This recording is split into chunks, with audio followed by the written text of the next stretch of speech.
Hi everyone. Today we are going to discuss second chapter of cost accounting, that is classification of cost or element of cost. First, classification of cost is the process of grouping cost according to their common features or characteristics. Classification is essential to find out the cost of production. In other words, classification is the process of grouping like facts under common designation on the basis of similar of nature, scope or relation. Here ನಾವು second unit ಅನ್ನು study ಮಾಡ್ತಾ ಇದ್ದೀವಿ. Classification of cost ಅನ್ನು classify ಮಾಡುವಂಥದ್ದು. So ಇದನ್ನು ನಾವೇನು ಮಾಡ್ತೀವಿ, second ಯೂನಿಟಲ್ಲಿ study ಮಾಡ್ತೀವಿ. ಇಲ್ಲಿ ಫಸ್ಟ್ ಒನ್ ನಾವೇನು ತಿಳ್ಕೋಬೇಕು ಅಂತ ಹೇಳಿದರೆ, ಕ್ಲಾಸಿಫಿಕೇಶನ್ ಆಫ್ ಕಾಸ್ಟ್ ಅಂದರೆ ಏನು? It is the process of grouping cost according to their common features or characteristics. ನಾವು ಕಾಸ್ಟನ್ನು ಗ್ರೂಪ್ ಮಾಡ್ತೀವಿ. ಯಾವ ಥರ ಅಂತ ಹೇಳಿದ್ರೆ, ಒಂದು ಕಾಸ್ಟ್ನ ಕಾಮನ್ ಫೀಚರ್ಸ್ ಅಂತ ಹೇಳಿದ್ರೆ ಸರ್ವೇ ಸಾಮಾನ್ಯ ಯಾವ ಕಾಸ್ಟಲ್ಲಿ ಸೇಮ್ ಫೀಚರ್ಸ್ ಇರುತ್ತೋ ಅಥವಾ ಸೇಮ್ ಕ್ಯಾರೆಕ್ಟರಿಸ್ಟಿಕ್ಸ್ ಇರುತ್ತೋ, ಗುಣಲಕ್ಷಣ ಇರುತ್ತೋ, ಅದನ್ನಷ್ಟೇ ಒಂದೊಂದಾಗಿ ಗ್ರೂಪ್ ಮಾಡೋದನ್ನು ಏನಂತ ಕರಿತೀವಿ, ಕ್ಲಾಸಿಫಿಕೇಶನ್ ಆಫ್ ಕಾಸ್ಟ್ ಅಂತ ಹೇಳ್ಬಿಟ್ಟು ಕರಿತೀವಿ. So classification cost is essential to find out the cost of production. Cost of ಪ್ರೊಡಕ್ಷನನ್ನು ಫೈಂಡ್ ಔಟ್ ಮಾಡಲಿಕ್ಕೆ ಕ್ಲಾಸಿಫಿಕೇಷನನ್ನು ಮಾಡಲೇಬೇಕಾಗಿರುತ್ತೆ. So in other words, classification is the process of grouping like fact under common designation on the basis of similar of nature, scope or relation. Same meaning indicates that.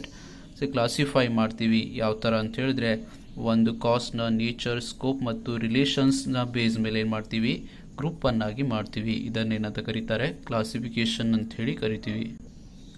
Next, objectives of classification of cost. ಈ ಕಾಸ್ಟನ್ನು classify ಮಾಡುವುದರ ಉದ್ದೇಶ ಏನಿರುತ್ತೆ? First one, it helps to management for implementing cost control and decision making.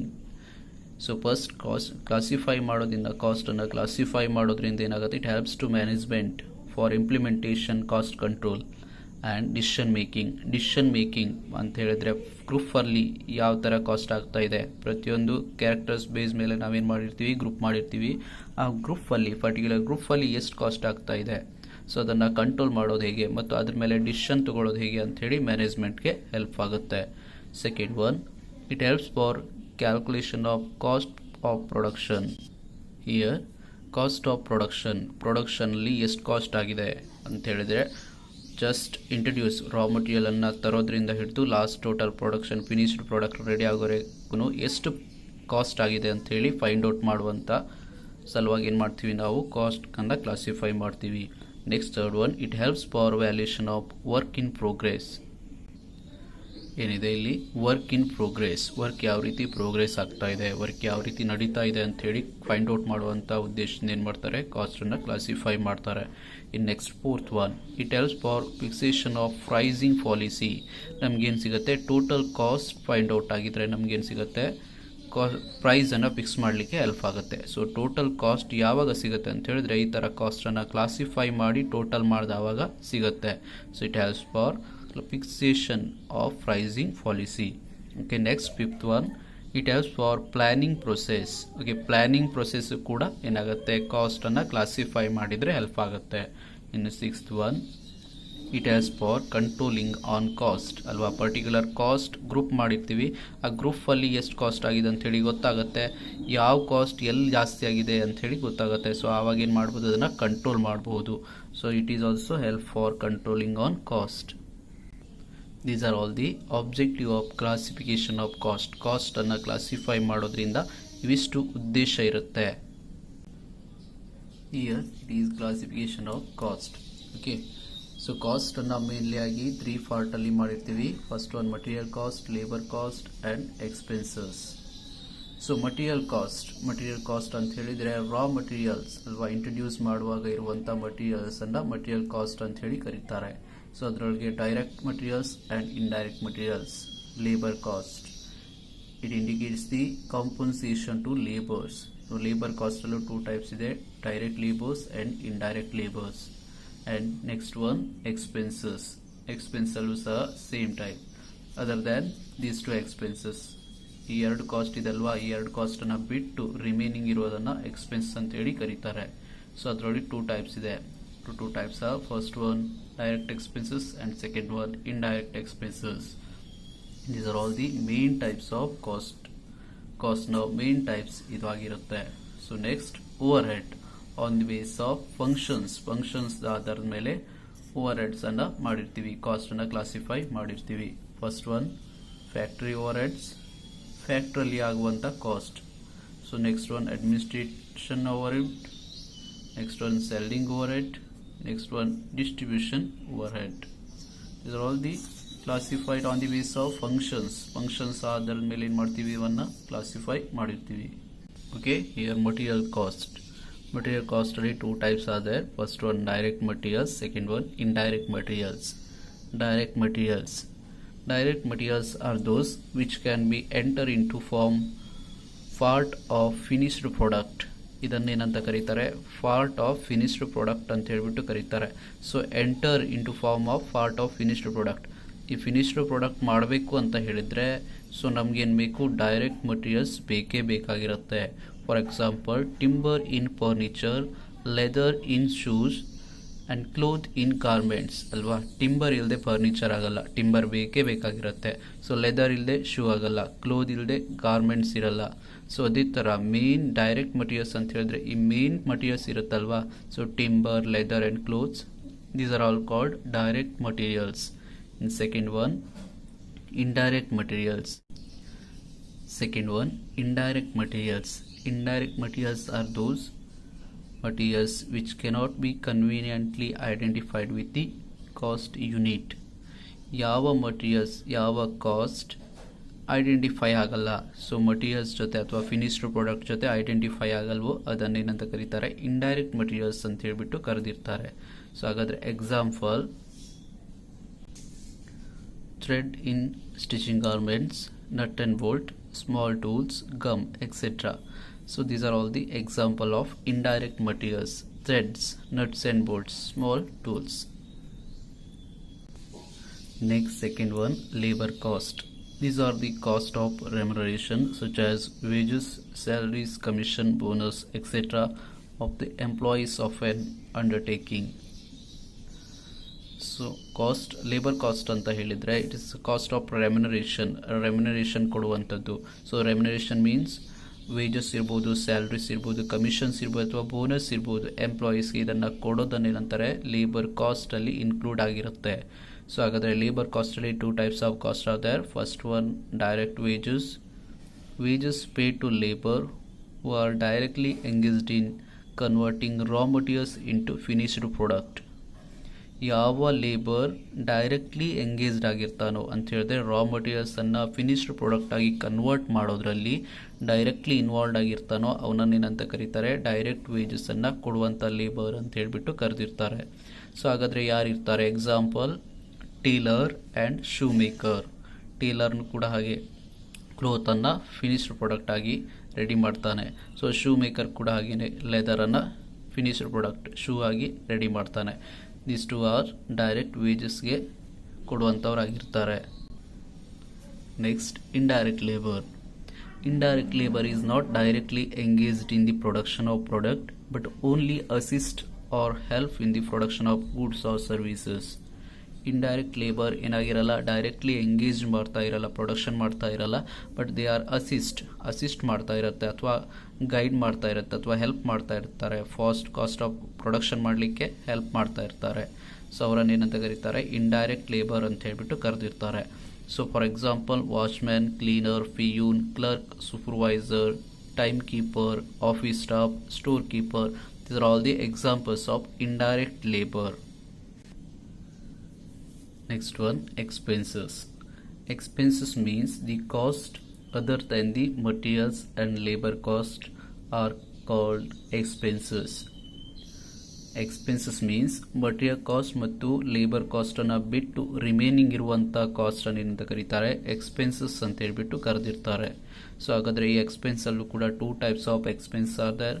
First one direct expenses and second one indirect expenses. Direct expenses are those which can be specified, incurred in connection with the cost unit. ಇದೇನಾಗಿರುತ್ತೆ, directly connect ಆಗಿರುತ್ತೆ. Cost unit ಏನಾಗಿರುತ್ತೆ, directly connect ಆಗಿರುವಂಥ expense ಅನ್ನು ಏನಂತ ಕರೀತಾರೆ, direct expenses ಅಂತ ಹೇಳ್ಬಿಟ್ಟು ಕರೆದಿರ್ತಾರೆ. So example, carriage inward, octroi, freight, custom duty, import duty and excise duty. Second one, indirect expenses. Indirect expenses are those expenses which cannot be directly identified with the particular job. ಅಲ್ವಾ, direct ಆಗಿ identify ಮಾಡ್ಲಿಕ್ಕೆ ಆಗ್ತಾ ಇರೋದಿಲ್ಲ. So ಇಲ್ಲೇ ನಡೆದಿದೆ ಅಂತ ಹೇಳಿ direct ಆಗಿ ಹೇಳಲಿಕ್ಕೆ ಆಗ್ತಾ ಇರಲ್ಲ. ಆ ಥರ ಎಕ್ಸ್ಪೆನ್ಸ್ ಅನ್ನ ಇಂಡೈರೆಕ್ಟ್ ಎಕ್ಸ್ಪೆನ್ಸಸ್ ಅಂತ ಹೇಳ್ಬಿಟ್ಟು ಕರೀತಾರೆ. So for example, rent and rates, power and lighting, carriage, insurance and advertising. Okay, next one, overheads and function wise classification. Cost ಅನ್ನ ಓವರ್ಹೆಡ್ಸ್ ಅಥವಾ ಫಂಕ್ಷನ್ ವೈಸ್ ಕ್ಲಾಸಿಫಿಕೇಶನ್ ಮಾಡಿದವಾಗ ಈ ತರ ಕ್ಲಾಸಿಫೈ ಅನ್ನ ಮಾಡಬಹುದು. ಅಲ್ಲಿ first one, production cost or work cost or factory cost. ಹಾಗಂದ್ರೆ ಏನಾಗಿರುತ್ತೆ ಅಂತ ನೋಡೋಣ. This is the cost which begins with supplying of materials, labour and services, ends with the completion of the production. Okay, here ಯಾವ cost begins with the supply of materials, ಮಟೀರಿಯಲನ್ನು raw ಮಟೀರಿಯಲನ್ನು supply ಮಾಡೋದ್ರಿಂದ start ಆಗಿ finished product produce ಆಗುವವರೆಗೆ end ಆಗುತ್ತೋ ಅದನ್ನೇನಂತ ಕರೀತಾರೆ, ಕಾಸ್ಟನ್ನು ಪ್ರೊಡಕ್ಷನ್ ಕಾಸ್ಟ್ ಅಥವಾ ಫ್ಯಾಕ್ಟ್ರಿ ಕಾಸ್ಟ್ ಅಥವಾ ವರ್ಕ್ ಕಾಸ್ಟ್ ಅಂತ ಹೇಳ್ಬಿಟ್ಟು ಕರೆದಿರ್ತಾರೆ.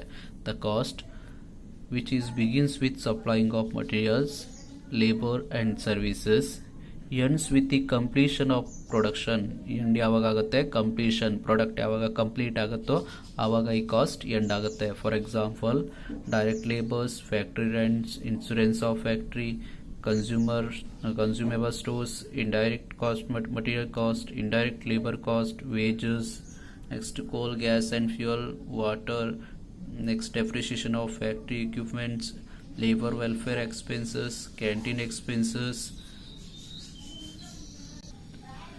contribution to workmen's insurance fund, contribution to workers compensation fund, contribution to employees provident fund. These are all the examples of production cost or factory cost. Next, second one, administrative cost. This cost consists of the all expenses incurred in the direction, control and administration of the work undertaking. So here ಏನಾಗುತ್ತೆ, administration ಅಥವಾ official ಅಲ್ಲಿ ಮಾಡುವಂಥ cost ಏನಾಗಿರುತ್ತೆ ಅದನ್ನು administrative cost ಅಂತ ಹೇಳ್ಬಿಟ್ಟು ಕರೆದಿರ್ತಾರೆ. So ಹಾಗಾದರೆ ಯಾವ್ದು ಬರುತ್ತೆ ಅಡ್ಮಿನಿಸ್ಟ್ರೇಟಿವ್ ಕಾಸ್ಟಲ್ಲಿ, ಏನೇನು ಬಂದಿರುತ್ತೆ? So salaries of office staff, director fees, bank charges, postage, telegram and telephone charges, rent rates of office, next lightning and heating of office, printing charges, audit fees, legal charges, depreciation of office equipment, repairs of office equipment. These are all comes in administrative cost. ಯಾವ official work ಇರುತ್ತಲ್ವಾ ಅಲ್ಲಿ ನಡೆಯುವಂಥ cost ಏನಾಗಿರುತ್ತೆ, official staff ಅಲ್ಲಿ ಅಥವಾ official equipments ಅಲ್ಲಿ ನಡೆಯುವಂಥ ಎಲ್ಲ ಕಾಸ್ಟ್ ಕೂಡ ಏನಾಗಿರುತ್ತೆ, ಅಡ್ಮಿನಿಸ್ಟ್ರೇಟಿವ್ ಕಾಸ್ಟ್ ಆಗಿರುತ್ತೆ. Next, selling cost. Expenditure incurred for sales and stimulating demand and for securing orders are known as selling cost. ನಾವು ಇವಾಗ ಎಕ್ಸ್ಪೆಂಡಿಚರ್ ಸೇಲ್ ಮಾಡೋದಕ್ಕೆ ಏನೇನು ಎಕ್ಸ್ಪೆಂಡಿಚರನ್ನು ಮಾಡ್ತೀವಿ ಅವೆಲ್ಲ ಇಲ್ಲಿ ಬಂದಿರುತ್ತೆ, ಸೆಲ್ಲಿಂಗ್ ಕಾಸ್ಟಲ್ಲಿ ಬಂದಿರುತ್ತೆ. For example, salaries and commission of salesman, showrooms expenses, sample, free gifts, travelling expense of salesman, advertisement and publicity expenses and marketing expenses. These are all comes in selling cost. ನಾವು product ಅನ್ನ sale ಮಾಡಬೇಕಾದ್ರೆ ಮಾಡುವಂತ ಎಲ್ಲ cost ಕೂಡ ಏನಾಗುತ್ತೆ, selling cost ಅಲ್ಲಿ ಬರುತ್ತೆ. Next one, distribution cost. It is an expenditure incurred for distributing the goods ಗೂಡ್ಸನ್ನು ಡಿಸ್ಟ್ರಿಬ್ಯೂಟ್ ಮಾಡಬೇಕಾದ್ರೆ ಅಲ್ವಾ, ಸೆಲ್ಲರ್ಗೆ ಡಿಸ್ಟ್ರಿಬ್ಯೂಟ್ ಮಾಡಬೇಕಾದ್ರೆ ಮಾಡುವಂಥ ಕಾಸ್ಟ್ ಏನಾಗಿರುತ್ತೆ, ಡಿಸ್ಟ್ರಿಬ್ಯೂಷನ್ ಕಾಸ್ಟ್ ಆಗಿರುತ್ತೆ. For example packing cost, carriage outward, warehousing cost, loading charges, finished goods, damage in transit and dispatch expenses ಇವೆಲ್ಲ ಏನಾಗಿರುತ್ತೆ, ಡಿಸ್ಟ್ರಿಬ್ಯೂಷನ್ ಕಾಸ್ಟ್ ಆಗಿರುತ್ತೆ. ಸೊ ಪ್ಯಾಕೇಜಿಂಗ್ ಕಾಸ್ಟ್ ಇರ್ಬೋದು, ಅಥವಾ ಕ್ಯಾರೇಜ್ ಔಟ್ವರ್ಡ್ ಇರ್ಬೋದು, ವೇರ್ಹೌಸಿಂಗ್ ಕಾಸ್ಟ್ ಇರ್ಬೋದು, ಲೋಡಿಂಗ್ ಚಾರ್ಜಸ್ ಇರ್ಬೋದು, ಅಥವಾ ಫಿನಿಶ್ಡ್ ಗೂಡ್ಸ್ ಡ್ಯಾಮೇಜ್ ಆಗುವಂಥದ್ದು, ಟ್ರಾನ್ಸ್ಪೋರ್ಟೇಷನಲ್ಲಿ ಫಿನಿಶ್ಡ್ ಗೂಡ್ಸ್ ತೊಗೊಂಡು ಹೋಗ್ತಾ ಇರಬೇಕಾದ್ರೆ ಏನಾದರೂ ಡ್ಯಾಮೇಜ್ ಆಗಿದ್ದರೆ. ನೆಕ್ಸ್ಟ್ ಡಿಸ್ಪ್ಯಾಚ್ ಎಕ್ಸ್ಪೆನ್ಸಸ್ ಇವೆಲ್ಲ ಏನು ಬರುತ್ತೆ, ಡಿಸ್ಟ್ರಿಬ್ಯೂಷನ್ ಕಾಸ್ಟಲ್ಲಿ ಬಂದಿರುತ್ತೆ. ಓಕೆ, ಇಲ್ಲಿವರೆಗೆ ಏನಾಯಿತು, ಕಾಸ್ಟ್ನ ಕ್ಲಾಸಿಫಿಕೇಷನ್ವರೆಗೆ ತಿಳ್ಕೊಂಡಾಯಿತು. ಸೊ ನಾವು ಇವಾಗ ಮೇನ್ ಪಾಯಿಂಟ್ಗೆ ಬಂದಿರ್ತೀವಿ. ಮೇನ್ ಆಗಿ ಇವಾಗ ಮಾಡುವಂಥದ್ದು ಕಾಸ್ಟ್ ಶೀಟ್ ಅಂದರೆ ಇಂಪಾರ್ಟೆಂಟ್ ಆಗಿರುತ್ತೆ. ಇಲ್ಲಿ ಈ ಚಾಪ್ಟರ್ಲಿ ಮೇನ್ ನಾವು ಏನು ಮಾಡಬೇಕು, ಕಾಸ್ಟ್ ಶೀಟ್, ಪ್ರಾಬ್ಲಮೆಟಿಕ್ ಆಗಿ ಕಾಸ್ಟ್ ಶೀಟನ್ನು ಮಾಡಬೇಕಾಗಿರುತ್ತೆ. ಸೊ ಕೆಲವೊಂದು ಎಕ್ಸ್ಪೆನ್ಸನ್ನು ಅಥವಾ ಕೆಲವೊಂದು ಕಾಸ್ಟನ್ನು ಕೊಟ್ಟಿರ್ತಾರೆ, ಆ ಕಾಸ್ಟ್ನ ಆಧಾರದ ಮೇಲೆ ನಾವು ಕಾಸ್ಟ್ ಶೀಟನ್ನು ರೆಡಿ ಮಾಡಬೇಕಾಗಿರುತ್ತೆ.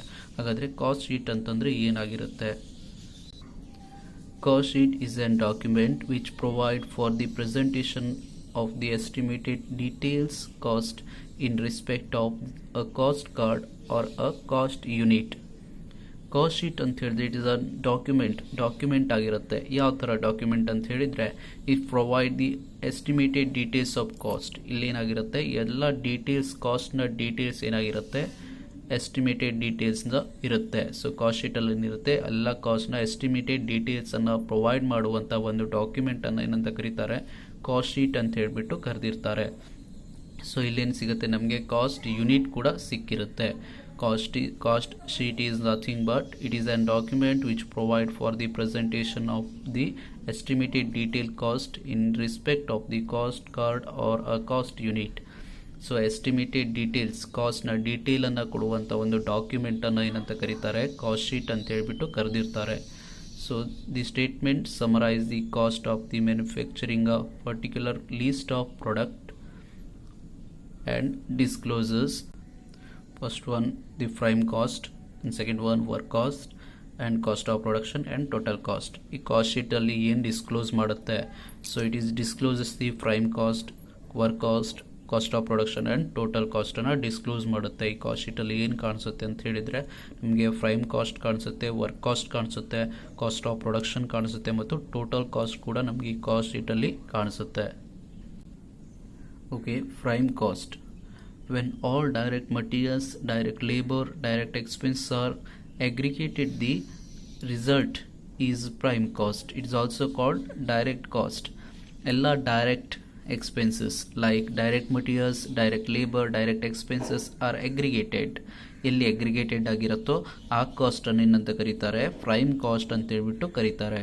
ಸೊ ಇಲ್ಲೇನು ಬರುತ್ತೆ, ಅಗ್ರಿಗೇಟ್ ಟೋಟಲ್ ಡೈರೆಕ್ಟ್ ಮಟೀರಿಯಲ್ಸ್ ಬರುತ್ತೆ, ಡೈರೆಕ್ಟ್ ಲೇಬರ್ ಬರುತ್ತೆ, ಡೈರೆಕ್ಟ್ ಎಕ್ಸ್ಪೆನ್ಸ್ ಬರುತ್ತೆ. ಎಲ್ಲ ಡೈರೆಕ್ಟ್ ಕಾಸ್ಟ್ಗಳನ್ನು ಹೊಂದಿರುವಂಥ ಕಾಸ್ಟನ್ನು ಏನಂತ ಕರೀತಾರೆ, ಪ್ರೈಮ್ ಕಾಸ್ಟ್ ಅಂತ ಹೇಳ್ಬಿಟ್ಟು ಕರೀತಾರೆ.